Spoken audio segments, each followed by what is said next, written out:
Snemanje spota, ki je trajalo le 2 dni, je bilo zelo intimno. Zelo utrjujoče.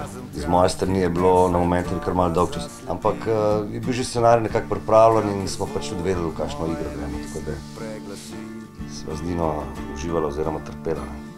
Nina Kej je v spotu odpela ženski vokal. Ker je bila ekipa tako fajn in vse skupaj je bilo tako sproščen, da ni bil niti občutek, no, da se nekaj zdaj pretirano igra ali karkoli. Hkrati se pa lahko, mislim, da vsak tudi poveže s temi prizori, no, iz vsakdanjega življenja. Vidim te, kako je miren tvoj korak. Vse to, kar nisem vedel, ne verjel.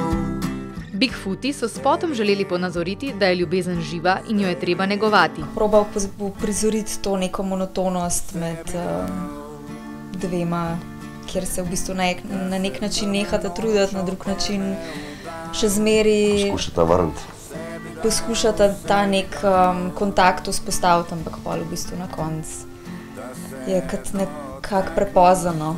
Režijo so zaupali preverjenemu Venu Jemeršiču. On je v bistvu človek brainstorminga, skozi ima neke ideje in skozi ima neke bizarne ideje. Bigfooti načrtujejo veliko koncertov po celi Sloveniji. Že aprila pa boste na račun prišli oboževalci iz Maribora.